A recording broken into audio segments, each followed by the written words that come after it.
Doing one shot of atom and nuclei. सबसे पहले हम पढ़ेंगे एटम्स। एटम में कुछ एक्सपेरिमेंट थे पहले जिन्होंने एटम की डिस्कवरी के बारे में, उनके पार्टिकल्स के बारे में बात की। तो पहले हम उन मॉडल्स को पढ़ते हैं। सबसे पहला मॉडल था डॉल्टन की थ्योरी। डॉल्टन की थ्योरी के अकॉर्डिंग एक एटम जो है, मैटर जो है वो एटम से मिलकर बनता है, और अलग अलग हमारे पास अगर मैटर है तो अगर अलग अलग हमारे पास एटम्स हैं तो अलग अलग एटम्स का मास अलग होता है। अगर सेम एटम्स होंगे तो उनका मास सेम होगा। एटम्स कंबाइन करके क्या बनाते हैं? कंपाउंड्स। एटम को ना ही बनाया जा सकता है ना ही तोड़ा जा सकता है। इनकी लिमिटेशन ये थी कि जो एटम है, इन्होंने कहा था कि अगर अलग एटम को हम और ब्रेक नहीं कर सकते, पर हमें पता है कि एटम के अंदर इलेक्ट्रॉन, प्रोटॉन और न्यूट्रॉन नाम की चीज़ें पाई जाती हैं, पार्टिकल्स पाए जाते हैं। तो एटम को हम फर्दर ब्रेक कर सकते हैं। और डॉल्टन के मॉडल के अकॉर्डिंग अगर सेम एटम है तो उसके मासेस सेम ही होंगे। पर हमें पता है कार्बन के 3 आइसोटोप एग्जिस्ट करते हैं, कार्बन 12, कार्बन 13 और कार्बन 14। इनके एटॉमिक नंबर तो सेम होते हैं पर इनके मासेस सेम है, डिफरेंट है। यानी अलग अलग अगर हमारे पास एक एटम है तो उनके मासेस अलग अलग हो सकते हैं। इसका साथ आइसोबार वाला कॉन्सेप्ट ये था कि अगर हमारे पास एटम्स हैं तो उनके मासेस हमेशा अलग अलग होंगे। लेकिन हम बात करें अगर आर्गन की, पोटेशियम की और कैल्शियम की, सबका मास 40-40 होता है, जबकि इनका एटॉमिक नंबर 18, 19 और 20 होता है। तो डॉल्टन के अकॉर्डिंग अगर एटम्स अलग है तो उनके मास अलग होंगे, पर हम यहाँ देख सकते हैं आइसोबार्स में कि अलग अलग एटम्स के मास क्या आ रहे हैं? सेम आ रहे हैं। उसके बाद उन्होंने बताया कि एटम के पास जो है वो हमेशा होल नंबर होते हैं, एटम हमेशा होल नंबर में कंबाइन होते हैं, पर हमेशा ऐसा नहीं होता। उसके बाद ये थॉमसन का मॉडल। थॉमसन ने बोला कि जो एटम है वो एक तरह का पॉजिटिव स्फेयर है जिसके अंदर जो नेगेटिव चार्ज है वो क्या रहते हैं? स्कैटर्ड रहते हैं। और एटम जो है उसमें इक्वल नंबर ऑफ पॉजिटिव और नेगेटिव चार्ज रहते हैं, जिसकी वजह से एटम न्यूट्रल होता है। This model is often compare to the plum pudding model, और वाटरमेलन मॉडल भी कहते हैं इसे। वाटरमेलन में जो एडिबल पार्ट है, जो रेड पार्ट होता है वो पॉजिटिव होता है, और जो ब्लैक वाला पार्ट है वो नेगेटिव माना जाता है डॉल्टन के जे थॉमसन की थ्योरी के अकॉर्डिंग। लिमिटेशन ये थी कि इन्होंने एक्सप्लेन नहीं किया था कि पॉजिटिव चार्ज जो है वो सेंटर में होता है। इन्होंने बोला पॉजिटिव चार्ज जो है वो स्कैटर होता है। जो रदरफोर्ड के एक्सपेरिमेंट्स थे वो भी जो थॉमसन का मॉडल है वो एक्सप्लेन नहीं कर पाया था। पर हम थॉमसन को याद रखते हैं। थॉमसन को नाम जाना जाता है इलेक्ट्रॉन की डिस्कवरी की वजह से। Thomson was the scientist who discover the electrons. Next हमारे पास रदरफोर्ड का मॉडल है। रदरफोर्ड का मॉडल बहुत फेमस है, आपने पढ़ा होगा। अल्फा स्कैटरिंग मॉडल होता है जिसमें हमारे पास एक ट्यूब होती है, इससे अल्फा पार्टिकल बाहर निकलते हैं। ये अल्फा पार्टिकल पास करते हैं, किससे स्ट्राइक करते हैं? गोल्ड फॉइल से। गोल्ड फॉइल से स्ट्राइक करने के बाद हमारे पास जिंक सल्फाइड नाम की एक लेयर होती है जो कि डिटेक्टर का काम करती है, और इसमें स्किंटिलेशन प्रोड्यूस होती है। यानी जब भी कोई पार्टिकल इससे टकराएगा तो इसमें क्या प्रोड्यूस हो जाएगी? स्किंटिलेशन, यानी लाइट प्रोड्यूस हो जाएगी। और ये जो जिंक सल्फाइड का डिटेक्टर होता है वो मूवेबल होता है, वो मूव करता रहता है। यानी हमें पता लगता रहता है इससे कि इलेक्ट्रॉन जो स्कैटर हो रहे हैं, जो भी पार्टिकल स्कैटर होकर आ रहे हैं वो किस किस डायरेक्शन में जा रहे हैं।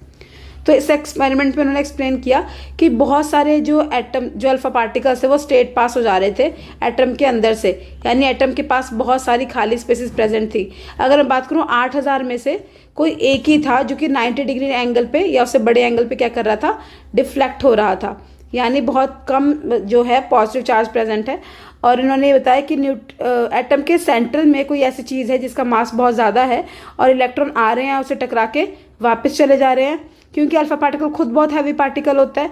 तो क्योंकि वो अंदर से किसी पार्टिकल से टकरा के अपना पाथ को रिट्रेस कर रहा है at the angle of 180 degree, यानी अंदर कोई बहुत हाईली पॉजिटिव चीज़ प्रेजेंट है जिसको उन्होंने बाद में दिया नाम न्यूक्लियस। रदरफोर्ड को ही फादर ऑफ न्यूक्लियर फिजिक्स कहा जाता है, फादर ऑफ न्यूक्लियर फिजिक्स। इसके बाद इनकी पोस्टुलेट थे कि the mass of an atom is concentrated in a small space called nucleus. Atom majorly consist of positive and negative charge. Centre में positive होता है, नेगेटिवली चार्ज जो होते हैं वो इलेक्ट्रॉन होते हैं और वो न्यूक्लियस के अराउंड सर्कुलर पाथ में रिवॉल्व करते रहते हैं। टोटल एटम जो होता है वो इलेक्ट्रिकली न्यूट्रल होता है, तो उस पर कोई चार्ज नहीं होता। लिमिटेशन ये थी रदरफोर्ड की, Rutherford model of atom could not explain the stability of atom, कि एटम स्टेबल क्यों है। According to him the charge electron revolve around the circular path, क्योंकि जब हमें पता है इलेक्ट्रॉन जो है वो सर्कुलर पाथ में रिवॉल्व कर रहे हैं और न्यूक्लियस कहाँ पे है? सेंटर में है। क्योंकि जब भी इलेक्ट्रॉन रिवॉल्व करेगा तो उसके पास कुछ एनर्जी होगी जिसको वो काइनेटिक एनर्जी के टर्म में लूज कर देगा। अगर इलेक्ट्रॉन के पास खुद की एनर्जी जीरो हो जाएगी तो इलेक्ट्रॉन पे चार्ज क्या है? नेगेटिव, और न्यूक्लियस पे चार्ज क्या होता है? पॉजिटिव। तो इलेक्ट्रॉन क्या करेगा? एटम के न्यूक्लियस में गिर जाएगा और एटम क्या कर जाएगा? कोलैप्स कर जाएगा। तो इसकी वजह से एटम स्टेबल क्यों है ये इन्होंने एक्सप्लेन नहीं किया था। अब Rutherford atom does not explain how the electron arrange in the orbit. उन्होंने ये भी एक्सप्लेन नहीं किया था कि जब हमारे पास रेडिएशन, जब भी इलेक्ट्रॉन जाएंगे एक ऑर्बिट से दूसरी ऑर्बिट में तो किस तरह के रेडिएशंस निकलेंगी। नेक्स्ट हमारे पास कॉन्सेप्ट था इम्पैक्ट पैरामीटर का। इम्पैक्ट पैरामीटर क्या था, वो रदरफोर्ड की स्कैटरिंग में निकला था, जो कि परपेंडिकुलर डिस्टेंस होता है न्यूक्लियस का और वेलोसिटी वेक्टर का। Impact parameter is the perpendicular distance between the initial path of a particle and centre of force which is typically nucleus. इन दोनों के बीच का परपेंडिकुलर डिस्टेंस होता है। यहाँ पे अगर हम बात करें हमारे इम्पैक्ट पैरामीटर को रिप्रेजेंट करते हैं बी से, और बी का फॉर्मूला होता है 2z² cot theta by 2 upon 4πε0 mv², जहाँ पे थीटा क्या होता है, स्कैटरिंग एंगल होता है। Theta is scattering angle. क्योंकि ये सारी वैल्यू सेम है तो हमारे पास जो बी है वो प्रोपोर्शनल किसके होता है, स्कैटरिंग एंगल के। जितना एंगल ज़्यादा होगा उतना इम्पैक्ट पैरामीटर भी ज़्यादा होगा। नेक्स्ट इंपॉर्टेंट कॉन्सेप्ट है डिस्टेंस ऑफ क्लोजेस्ट अप्रोच। अब ये क्या होता है, ये it is the distance of a closest approach is distance between the centre of a nucleus and the point from which the alpha particle approaching the nucleus return. यानी जब भी हमारे पास अल्फा पार्टिकल आएगा तो जैसे ही वो न्यूक्लियस की force को एक्सपीरियंस करेगा वो अपने पास कर लेगा, चेंज कर लेगा, और इसी को हम बोलते हैं डिस्टेंस ऑफ क्लोजेस्ट अप्रोच, कि मैक्सिमम कितना पास आ सकता है जब तक उस पर न्यूक्लियर की फोर्स एक्ट नहीं कर रही। अब इसकी डेरिवेशन एग्जाम में आती है। तुम्हें पता है इलेक्ट्रॉन जो है वो सर्कुलर ऑर्बिट में मूव कर रहा है, ठीक है। उसके पास एनर्जी कौन सी, अगर इलेक्ट्रोस्टैटिक एनर्जी की बात करूं तो यहाँ पे हमारे पास एटम है। एटम का न्यूक्लियस पे चार्ज कितना होता है, Zd, और अल्फा पार्टिकल पे चार्ज कितना होता है, 2e। तो वी नो दैट कि अगर हम बात करें चार्ज की तो हो जाएगा Ze into 2e upon 4πε0 r के बराबर होता है।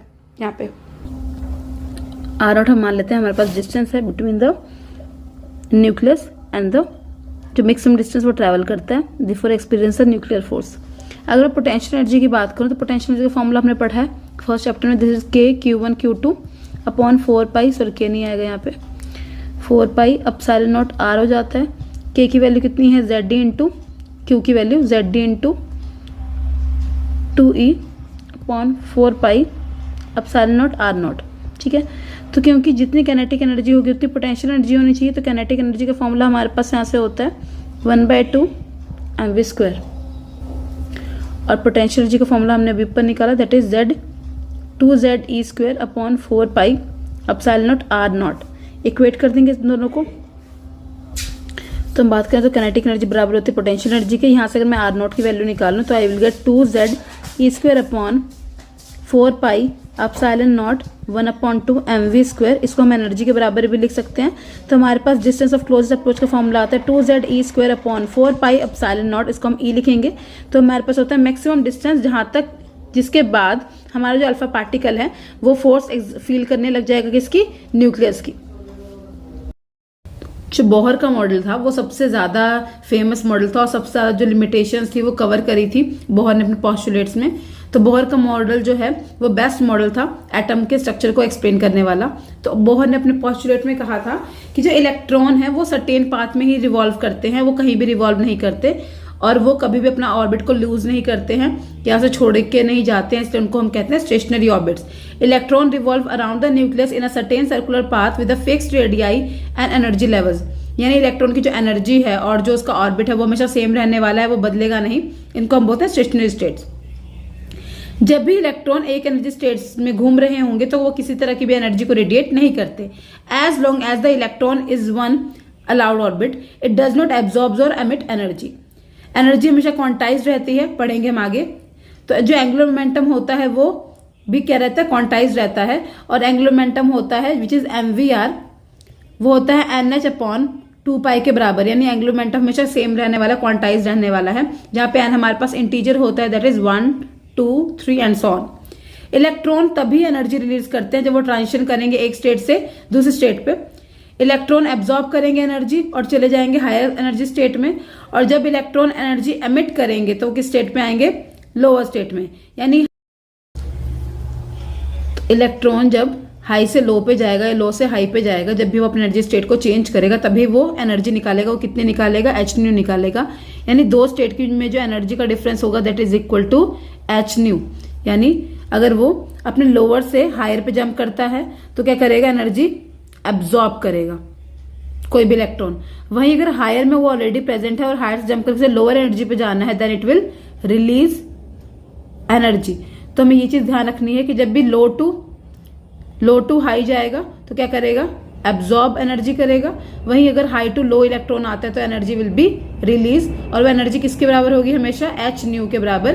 यहाँ से इंपॉर्टेंट एक्सप्रेशन आता है हमारे पास E2 minus E1 equal to h nu. अब इन पोस्टुलेट्स के बाद बोहर ने रेडियस बताया कि जो ऑर्बिट का रेडियस होगा वो कितना होगा। बहुत इजी है, क्योंकि पता है हमें कि इलेक्ट्रॉन जो है वो सर्कुलर पाथ में घूम रहे हैं। सर्कुलर पाथ में घूमने के लिए उनके पास एक फोर्स होनी चाहिए जिसको हम बोलते हैं सेंट्रीपिटल फोर्स, जो कि बराबर होती है mv² अपॉन आर के, ये हमें पता है, that is mv² upon are. और उनपे एक और फोर्स लगेगी जिसको हम बोलते हैं इलेक्ट्रोस्टैटिक फोर्स, जो कि बराबर होती है Q1 Q2 upon 4 pi epsilon not r² के बराबर होती है, ये हमें पता है। दो चार्जेस कौन से हैं, एक न्यूक्लियस का चार्ज है Ze और एक इलेक्ट्रॉन पे चार्ज है E upon 4 pi epsilon not r²। क्या होगा यहाँ पे, डिस्टेंस होगा किसका, रेडियस का और इलेक्ट्रॉन्स का।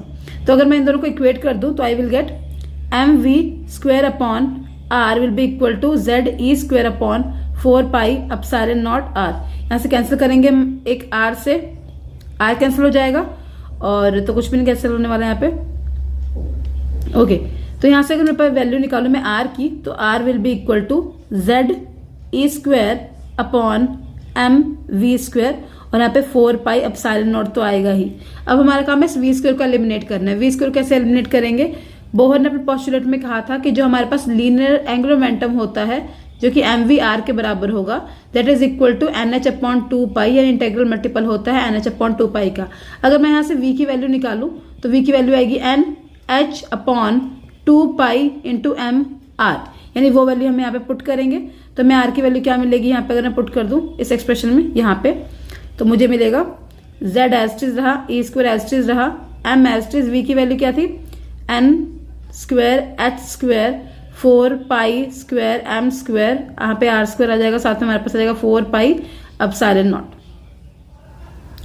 ठीक है, ओके, 4 से 4 कैंसिल, पाई से पाई कैंसिल हो जाएगा, ये r² ऊपर चला जाएगा, एक m से m कैंसिल हो जाएगा, तो हमें r यहाँ पे मिलेगा Ze² ऊपर जाएगा m, एक जाएगा r, नीचे रहेगा एक, ऊपर पाई भी जाएगा, नीचे रहेगा n² h² एप्सिलॉन नॉट, ये वैल्यू रह जाएगी हमारे पास। ठीक है, यहाँ पे r² था तो r से कैंसिल r, तो यहाँ से अगर मैं r की वैल्यू दोबारा निकालूं तो मैं सारे एक्सप्रेशन को उधर ले जाऊंगी, तो it will be n² h² epsilon not upon Ze² m पाई, यानी मेरे पास वैल्यू किसकी आ जाएगी, ये रेडियस की आ जाएगी। यहाँ पे हम देखें सारी क्वांटिटीज जो है वो कांस्टेंट है, h कांस्टेंट है, एप्सिलॉन कांस्टेंट है, E भी कांस्टेंट है, m भी कांस्टेंट है और ये भी कांस्टेंट है। तो यहाँ से अगर मैं r का फॉर्मूला लिखूं that will be equal to n²। ठीक है, इन सब वैल्यू को पुट करें तो हमें मिलता है 0.53 एंगस्ट्रॉम n² अपॉन z। तो ये आता है रेडियस ऑफ ऑर्बिट का formula which is very very important. अब हमारे पास नेक्स्ट टॉपिक है वेलोसिटी ऑफ इलेक्ट्रॉन। बहुत इजी है, वेलोसिटी में ये वाला जो एक्सप्रेशन था ना हमारे पास वेलोसिटी वाला, इसी में पुट कर देंगे रेडियस की वैल्यू जो हमने अभी निकाली, चाहे ये वाली पुट करो चाहे ये वाली पुट कर दो। तो यहाँ पे मैं पुट करूं तो v का वैल्यू क्या आएगी, ऊपर तो NH था ही, नीचे हम क्या पुट कर देंगे, ये वाली पुट कर लेते हैं, n² Z 0.53 एंगस्ट्रॉम। तो Z को ऊपर n से कटा n, तो हमारे पास यहाँ पे जाता है h अपॉन n 0.53 एंगस्ट्रॉम, और ऊपर चला जाएगा एक वैल्यू Z की, ये h है। ठीक है, क्योंकि ये सारी वैल्यू कांस्टेंट है तो मैं v को लिख सकते हैं proportional to Z upon n, यानी वेलोसिटी के जो है वो इनवर्सली प्रोपोर्शनल होता है, कौन, ये वेलोसिटी एन जो है इंटीजर है, प्रिंसिपल क्वांटम नंबर जो है। तो हमारे पास वेलोसिटी का क्वेश्चन आता है एक्सप्रेशन। नेक्स्ट हमारे पास है क्वांटाइजेशन ऑफ एनर्जी। हमारे पास क्वांटाइजेशन ऑफ एनर्जी, यानी एनर्जी जो हमेशा क्वांटाइज रहती है, ये प्रूफ करेंगे हम। तो हमारे पास यहाँ पे दो तरह की आती है एनर्जी। इलेक्ट्रॉन क्योंकि मूव कर रहे हैं तो उनके पास काइनेटिक एनर्जी है, और वो अपने ऑर्बिट में रिवॉल्व कर रहे हैं तो उनके पास पोटेंशियल एनर्जी भी है। अगर हम दोनों को ऐड करेंगे तो हमें मिलेगी potential energy plus kinetic energy equal to total energy, और हम प्रूव करेंगे कि ये जो वैल्यू है हमारे पास वो हमेशा क्वांटाइज रहती है, यानी सेम रहती है, बस एन पे डिपेंड करती है। तो काइनेटिक एनर्जी निकालने के लिए हमें पता है जो सेंट्रीपिटल फोर्स होती है mv² अपॉन r, वो बराबर होती है इलेक्ट्रोस्टैटिक फोर्स के, जिसका फॉर्मूला होता है k Q1 अपॉन r²। सो हम लिख सकते हैं mv² अपॉन r, r से r कैंसिल हो जाएगा, तो यहाँ पे हमारे पास सिर्फ mv² बचेगा। k की वैल्यू होती है 4 पाई एप्सिलॉन नॉट, यहाँ पे एक r रहेगा हमारे पास, यहाँ पे Q1 क्या है Ze, और एक हमारे पास है E। तो यहाँ से अगर वैल्यू निकालू हाफ से डिवाइड कर दूं क्योंकि मुझे काइनेटिक एनर्जी चाहिए, तो half mv² will be equal to ZE² upon 8 pi epsilon naught r। ये हमारे पास काइनेटिक एनर्जी आ जाती है। अगर मुझे निकालना है यहाँ पे पोटेंशियल एनर्जी, तो पोटेंशियल एनर्जी का फॉर्मूला हमने फर्स्ट चैप्टर में पढ़ा है, that is U is equal to Q1 Q2 K Q1 Q2 upon R, right. So K का फॉर्मूला होता है 4 पाई एप्सिलॉन नॉट R, और क्योंकि यहाँ पे चार्ज का हम साइन भी लेने वाले हैं, तो एक पे चार्ज, इलेक्ट्रॉन पे चार्ज कितना होता है -e, और दूसरे पे क्या होगा, न्यूक्लियस पे चार्ज ZE, तो फॉर्मूला बनता है -ZE² upon 4 pi epsilon naught R। अगर मैं टोटल एनर्जी निकालूं, that is the kinetic energy plus potential energy, तो काइनेटिक एनर्जी का एक्सप्रेशन था ZE² upon 8 pi epsilon naught R, जबकि पोटेंशियल एनर्जी का एक्सप्रेशन था ZE² upon 4 pi epsilon naught R। Common निकाल लेते हैं, क्या कॉमन निकलेगा, Z common, E² common, 4 pi epsilon naught R भी कॉमन आ गया। यहाँ पे मिलेगा 1/2 और यहाँ मिलेगा 1, तो 1/2 में से अगर मैं -½ कर दूं तो मुझे मिलेगा -½ और यहाँ पर हमारे पास क्या है, ZE² upon 4 pi epsilon naught R। तो इन सबकी वैल्यू पुट करने के बाद हमें मिलता है formula -ZE² upon 4 pi epsilon naught R। ये हमारे पास आती है टोटल एनर्जी, और इलेक्ट्रॉन्स की जब वो सर्कुलर ऑर्बिट में मूव कर रहे हैं, तो ये E² है, हर जगह E² है, Z गलती से लिख दिया।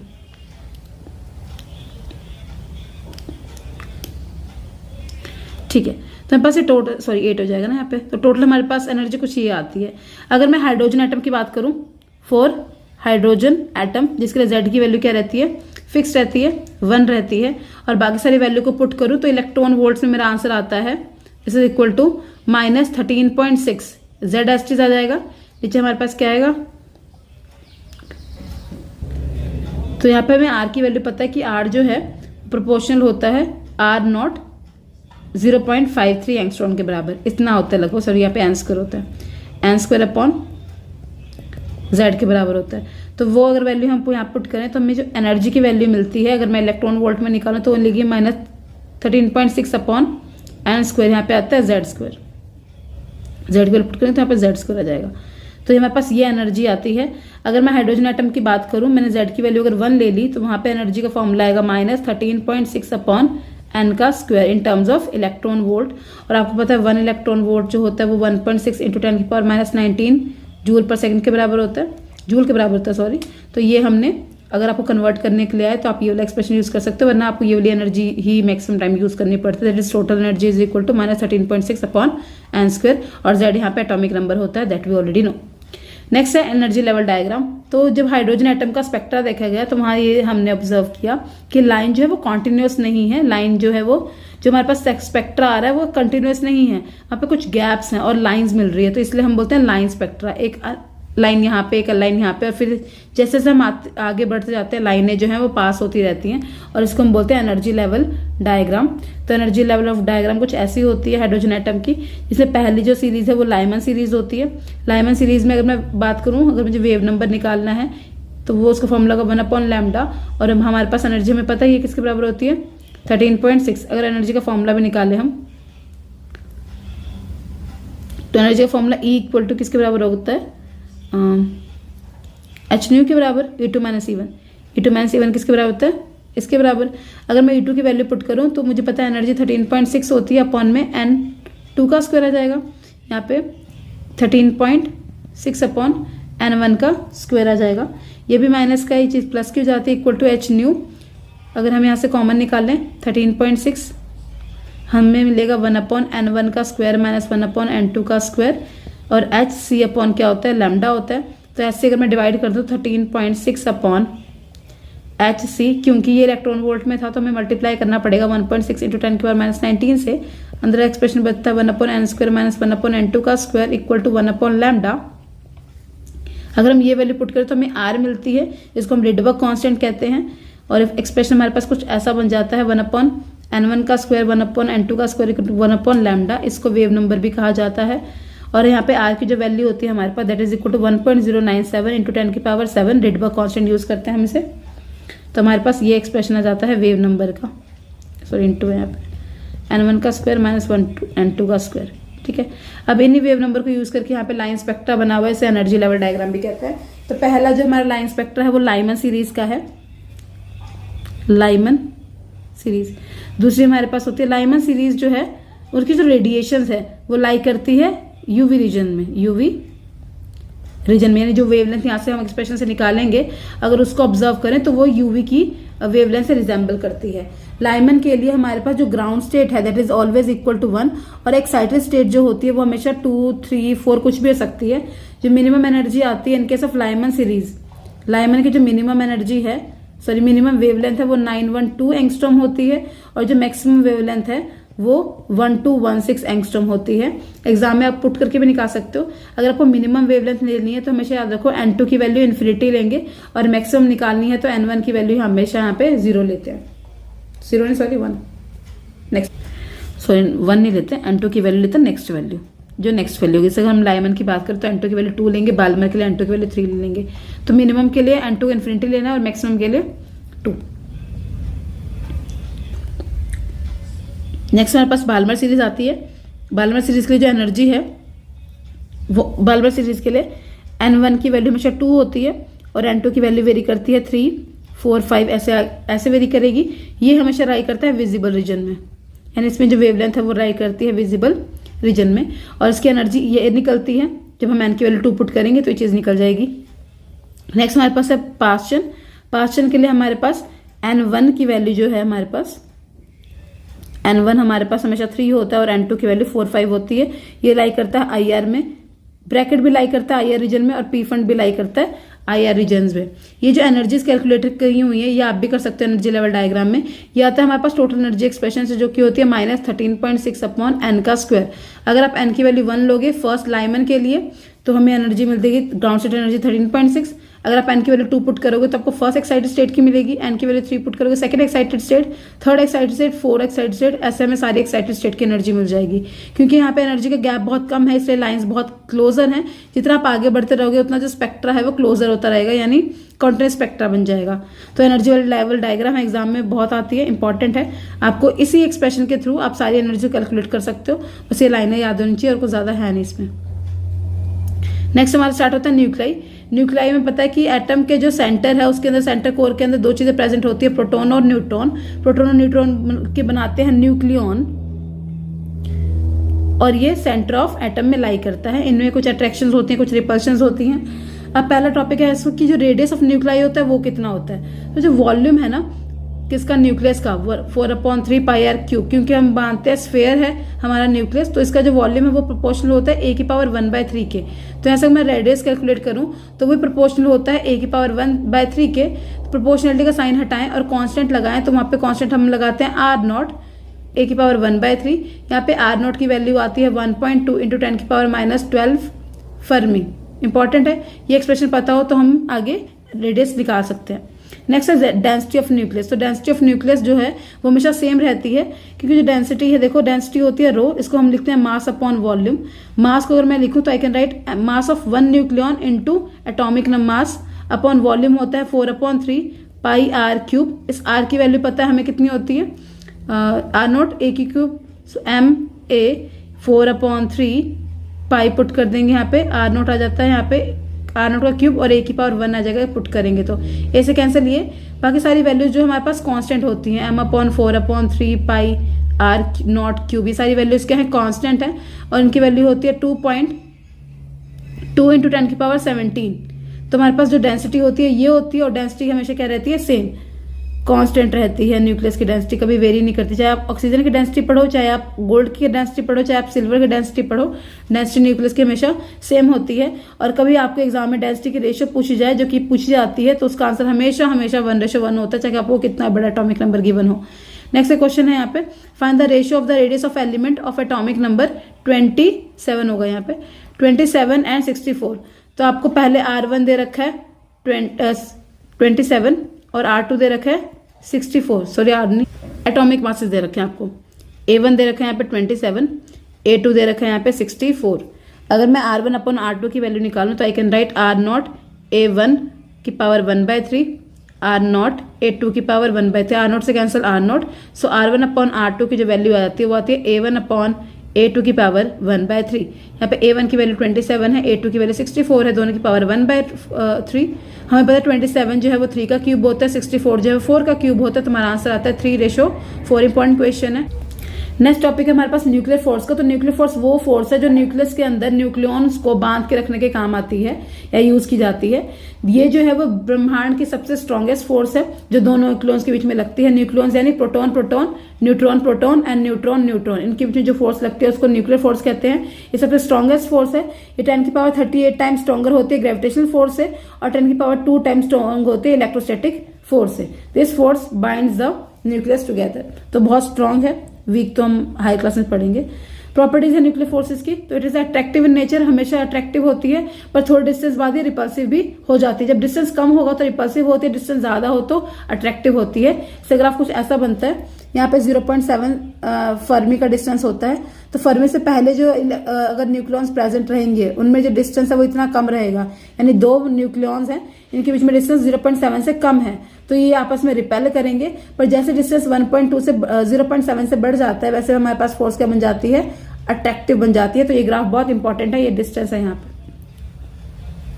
The nuclear force is identical for all nucleons, it doesn't matter if the neutron proton या कुछ भी है, तो उससे फर्क नहीं पड़ता, वो हमेशा सेम रहती है। At a distance less than 0.7 Fermi the force becomes repulsive, और जैसे डिस्टेंस उससे बड़ा बनता है हमारे पास जो है वो अट्रैक्टिव फोर्स डोमिनेट कर जाती है। नेक्स्ट है मास डिफेक्ट। मास डिफेक्ट है it is a difference of sum of masses of proton, यहाँ पे न्यूट्रॉन आएगा, proton neutron and the mass of nuclei. तो हमारे पास डेल्टा, यानी जब एक्सपेरिमेंट किया गया तो ये ऑब्जर्व किया गया, क्योंकि जो एक एटम है, एटम के न्यूक्लियस में दो चीजें हैं, एक प्रोटॉन और न्यूट्रॉन। तो एटम का मास जो है वो इन दोनों के मासेस के सम के बराबर ही चाहिए था, पर एक्चुअल में जो न्यूक्लियस का मास आया वो इससे कम आया, इसी को बोलते हैं मास डिफेक्ट। तो मास डिफेक्ट होता है मास of proton plus mass of neutron minus mass of nuclei, क्योंकि हमें पता है एटॉमिक नंबर जितना होता है प्रोटॉन उतने ही होते हैं, और न्यूट्रॉन होते हैं मास में से अगर मैं एटॉमिक नंबर माइनस कर दूं तो मुझे उतने न्यूट्रॉन्स मिल जाते हैं, माइनस मास ऑफ न्यूक्लियन। तो ये हमारे पास आता है मास डिफेक्ट। मास डिफेक्ट बहुत इंपॉर्टेंट पैरामीटर है जो कि हम यूज करते हैं बाइंडिंग एनर्जी निकालने में। तो अगर हमारे पास न्यूक्लियस में बाइंडिंग एनर्जी प्रोवाइड करें तो न्यूक्लियॉन्स जो है वो बहुत सेपरेट हो जाते हैं, बहुत दूर दूर चले जाते हैं, ठीक है। तो बाइंडिंग एनर्जी का डेफिनेशन आती है, it is the amount of energy required to bind the nucleus into the nucleus, यानी वो एनर्जी है जिसकी वजह से न्यूक्लियॉन्स जो है वो न्यूक्लियस के अंदर बंधे रहते हैं, या फिर वो एनर्जी जो चाहिए होती है इलेक्ट्रॉन्स को, सॉरी न्यूट्रॉन्स को या फिर न्यूक्लियॉन्स को अलग अलग करने में, सेपरेट करने में, उसको भी बोलते हैं बाइंडिंग एनर्जी। बाइंडिंग एनर्जी का फॉर्मूला होता है डेल्टा एम सी स्क्वायर। अगर बाइंडिंग एनर्जी पर न्यूक्लियन निकालनी है तो वो होगी mass of proton plus mass of neutron minus mass of nucleon into C square. अगर हमें निकालनी है in terms of mega electron volt तो हम 931.5 से मल्टीप्लाई कर देते हैं मासेस को, तो हमारे पास एनर्जी आ जाती है। नेक्स्ट है बाइंडिंग एनर्जी की कर्व, जो बहुत इंपॉर्टेंट है। तो अगर हम इस कर्व को ऑब्जर्व करें तो हमने देखा हाइड्रोजन के लिए ग्राफ बहुत छोटा है, यानी यहाँ पे हमारे पास एटॉमिक मास है और यहाँ पे बाइंडिंग एनर्जी होती है। तो बाइंडिंग एनर्जी हाइड्रोजन की बहुत कम है, हीलियम की उससे ज्यादा है, ड्यूटेरियम की और ज्यादा हो जाती है। तो ऐसे हम जैसे आगे आगे बढ़ते रहते हैं वैसे हमारे पास बाइंडिंग एनर्जी बढ़ती है। बाइंडिंग एनर्जी सबसे ज्यादा मैक्सिमम होती है आयरन के लिए, that is 8.5 mega electron volt. उसके बाद फिर से बाइंडिंग एनर्जी डिक्रीज करने लग जाती है। अब ये जो ग्राफ है इसमें किसी किसी की पीक बहुत, देखो यहाँ पे हीलियम की बहुत ज्यादा है, फिर यहाँ पे हमारे पास कार्बन का मास बाइंडिंग एनर्जी बहुत ज्यादा आ गई है, यहाँ पे ऑक्सीजन की बाइंडिंग एनर्जी बहुत ज्यादा आ गई है। तो बाइंडिंग एनर्जी वो एनर्जी है जो डिसाइड करती है कि हमारे पास एटम जो है वो स्टेबल है या नहीं है। अगर लो बाइंडिंग एनर्जी है तो हमारे पास एटम जो है वो अनस्टेबल होगा, अगर हाई बाइंडिंग एनर्जी है तो एटम जो होगा वो स्टेबल होगा। ऐसा इसलिए होगा क्योंकि अगर आपको ज्यादा एनर्जी चाहिए बॉन्ड्स को ब्रेक करने के लिए तो वो ज्यादा स्टेबल है। अगर आपको बहुत कम एनर्जी आप प्रोवाइड कर रहे हो और बॉन्ड ब्रेक हो जा रहे हैं, न्यूक्लियन सेपरेट हो जा रहे हैं, तो यानी वो ऑलरेडी स्टेबल नहीं था। तो इंपॉर्टेंट भी यही है कि atom with less binding energy nucleons are unstable, जिनकी ज्यादा होगी वो स्टेबल होंगे। Binding energy per nucleon is maximum for 8.5 electron volt, iron के लिए होता है। यहाँ पे दो चीजें होती है, क्योंकि हमारे पास जो छोटे न्यूक्लाइज है ना वो अनस्टेबल है, तो वो जोड़ के एक बड़ा न्यूक्लाई बना देते हैं जो कि स्टेबल हो। इसी फिनोमेना को हम बोलते हैं न्यूक्लियर फ्यूजन, जो कि सन में चलती रहती है रिएक्शन। एक हाइड्रोजन दोनों को जोड़ा तो हमने एक हीलियम मॉलिक्यूल बन गया। अब हीलियम की बाइंडिंग एनर्जी देखो बहुत ज्यादा होती है, हाइड्रोजन यहाँ पे, हीलियम की एनर्जी बाइंडिंग एनर्जी हाइड्रोजन से बहुत ज्यादा है और ये बहुत स्टेबल है। वहीं पे हम ये ग्राफ से देख सकते हैं कि जो अब हाइयर एलिमेंट्स है, जो बहुत हैवियर एलिमेंट्स है, वो उनकी बाइंडिंग एनर्जी भी कंपेयर टू मिडल वाले एलिमेंट से बहुत कम है। इसलिए वो क्या करते हैं, अपने आप को ब्रेक कर लेते हैं छोटे न्यूक्लाई में और क्या बन जाते हैं, स्टेबल। इस फिनोमेना को बोलते हैं न्यूक्लियर फिजन, ठीक है। तो हम देख सकते हैं यहाँ पे फास्ट पार्टिकल आया, ड्यूटेरियम से स्ट्राइक किया ट्रिटियम में और हमें बहुत ज्यादा एनर्जी मिल गई और मॉलिक्यूल जो हो गए वो फ्यूज हो गए, जुड़ गए। फ्यूजन में क्या होता है कि यूरेनियम था, यूरेनियम पे न्यूट्रॉन स्ट्राइक करते हैं और उससे क्रिप्टॉन और बेरियम नाम के 2 एलिमेंट बन जाते हैं और बहुत एनर्जी निकलती है। न्यूक्लियर फ्यूजन रिएक्शन जो है वो हमेशा सन में चलती है और न्यूक्लियर फ्यूजन रिएक्शन जो है वो न्यूक्लियर रिएक्टर में चलती है, जिसको हम यूज करते हैं प्रोडक्शन ऑफ इलेक्ट्रिसिटी में। डिफरेंस क्या है? डिफरेंस है कि न्यूक्लियर फ्यूजन में heavy nuclei break down up to lighter nuclei, जबकि फ्यूजन में छोटे न्यूक्लाई मिलकर बड़ा न्यूक्लाई बनाते हैं। ये इसमें चेन रिएक्शन होती है, इसमें चेन रिएक्शन नहीं होती। The heavy nucleus is bombard with the neutrons, light nucleus are heated, उनको हम हीट करते हैं और वो जुड़ जाते हैं। We have proper mechanism for control fusion, और इनके लिए हमारे पास कोई तरीका नहीं होता कंट्रोल करने का। Disposal of nuclear waste is great environment problem, क्योंकि हमें पता है बहुत सारे न्यूक्लियर रिएक्टर चल रहे हैं, एनवायरमेंट पोल्यूट हो रहा है, तो इनके जो वेस्ट है ना, डिस्पोजल है, उनको बहुत मुश्किल होता है मैनेज करना। तो disposal of nuclear waste is not involve, यहाँ पे इन्वॉल्व ही नहीं होता है। Raw material is not easily available, raw material is comparatively cheap and easily available. ये रिएक्शन सन में होती है, याद रखना, ये न्यूक्लियर रिएक्टर में होती है। तो हमारे पास एटम और न्यूक्लियर का वन शॉट था, जिसमें हमने सारे वो टॉपिक्स कर लिए जो एग्जाम में इंपॉर्टेंट है और एग्जाम में आते हैं। इनके सिवा और कोई टॉपिक नहीं आता एटम्स और न्यूक्लियस का। अगर आते हैं तो न्यूमेरिकल आते हैं, वो हम अपने आगे वाले वीडियो में डिस्कस करेंगे।